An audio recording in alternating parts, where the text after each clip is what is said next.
It never fails. Wherever I am in this house, the cats just come here. Why?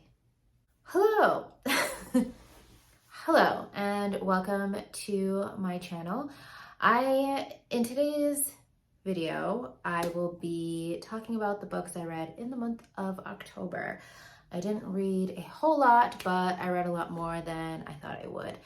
On Goodreads, I met my goal for this year of reading 15 books, and I have accomplished that goal for the last 5 years, and I love that for me because I didn't think I would actually accomplish that goal.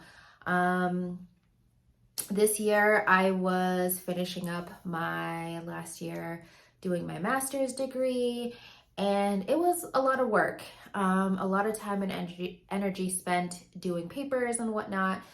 And so I didn't think I would actually be able to accomplish this goal. But I read my 15th book, I think in September. I want to say it was in September, not sure. But probably next year I will make a goal for a little higher than 15, maybe 20, 25, I'm not sure. I'm out of school now, so I have a little bit more time, but who knows. I'm gonna be on the job search soon, so it's a whole other thing. Anyway, I want to talk about the books that I read. I do not have the books with me. They were library books.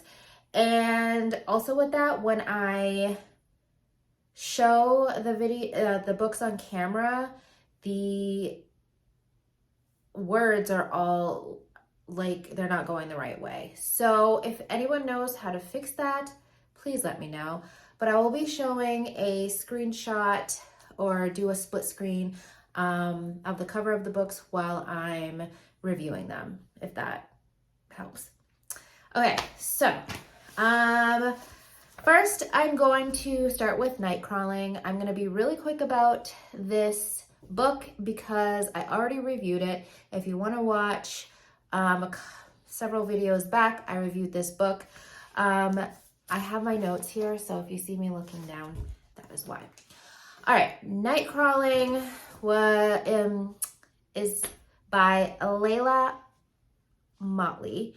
And it follows the main character named Kiara, and she and her brother live together because her dad died and her mom, there was something that happened with her mom where she had a baby sister.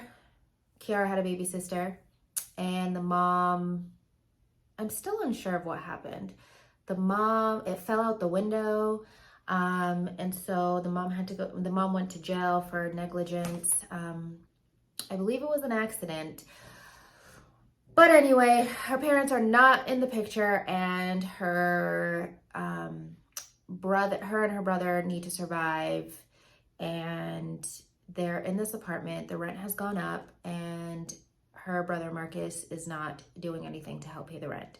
He says he wants to be a rap artist and he thinks he's going to make a career out of that, so he spends his time rapping in his friend's basement while she tries to get some money. And she does that by essentially prostituting herself, and then she gets into a bit of trouble. I gave this book 4 stars. If you want to hear a more in-depth review, it's in that video, couple videos back. I gave it 4 stars. So not bad. The other book that I read was The Absolutely True Diary of a Part-Time Indian. This book I read on a whim. I work in a classroom, and so while kids were reading, I just picked up this random book that the teacher had in the classroom. I was like, I'll just read this for a time. And then I read the first couple pages, and then I was hooked. So this book follows the story of this Native American. I don't know if I should say that other word. So I'll say Native American. Follows this Native American named Junior who lives on a reservation, and A long story short, he goes to the school on the reservation. He does everything on the reservation. He has family at the reservation, um, friends, all that stuff. He's not very much a liked individual. He's pretty skinny. He gets picked on a lot. He only has one friend who is not that nice to him, but Junior kind of accepts him as a friend. And then one day he's in class and he throws this book at a teacher. Junior does. And he breaks the teacher's nose and he gets suspended. So he's suspended at his house and he's on the porch. And that teacher who he threw a book at goes to his house. And he's talking to Junior and telling him stories and all this stuff. And Junior is like, why are you even here? So then he's listening. He's trying to be nice and everything about it. And he's slightly embarrassed by how he acted because he's generally a good student. He's quiet, but he does what he needs to do. And so this teacher was like, you need to get out of here. You need to go to a different school. Like, if you are going to survive, you need to get out of the school. You need to go to a different school. So he gets this is it like epiphany? I don't know. He gets this sort of idea in his mind, Junior does, that he needs to go to a different school. So he talks to his parents and he ends up going to an all-white school. It's rough in the beginning because all the white kids think he's weird. And then at the reservation, all the kids there thinks he's a traitor. So you'll have to read the rest of the story. It's a pretty good story. I give it 5 stars. So I wouldn't say that this book was necessarily a middle school book. I would say maybe a high school book. I don't really picture this book being read as a class book, but just because there are some parts in the book that are a little probably inappropriate for school, just saying. But definitely a really good book. I love how it was written. The next book we will talk about is A Woman in the Library by Sulari Gentile. This follows a girl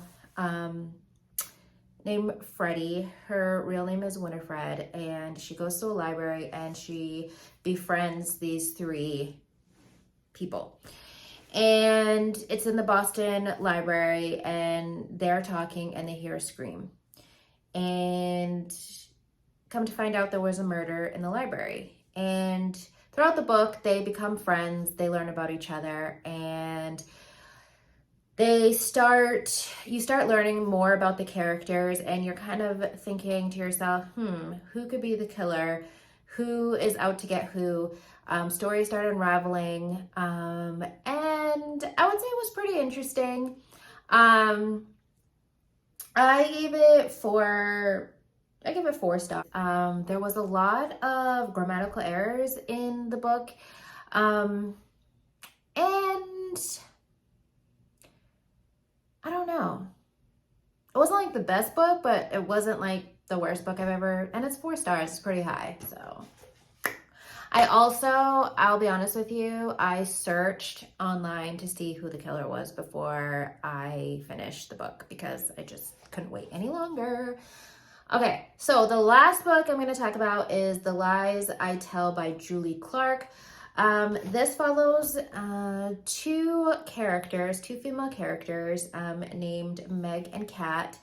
Meg is a con artist, and Kat knows who this Meg girl is, she's a journalist and decides to befriend her so that she could eventually write this big story about her and get recognized. While she is befriending Meg, she realizes a lot about herself. She realizes a lot of things about herself and a lot about Meg that she didn't know before. Just a little bit about Kat. She is a journalist of haven't mentioned that before. And she's struggling. Her and her boyfriend are living paycheck to paycheck, and she has student loans, and she thinks that writing about Meg and writing about her life will be her big break. And then throughout the book, you're kind of wondering, okay, when will everything all unravel and what's going to happen? What's Kat going to do? Or no, what's Meg going to do? Because she's the conner. Actually, what will they both do? Who knows? But there's some surprising twists to it, and it was a really good book. So I gave it 5 stars. So this month in October, it was a really good book read for me. Everything was 4 or 5 stars. So with that being said, my phone keeps shutting off, or not my phone, but this video keeps shutting off because I don't have enough storage. So I'm just gonna cut this really short. I hope everyone has a good night, and I will talk to you in the next video. Bye.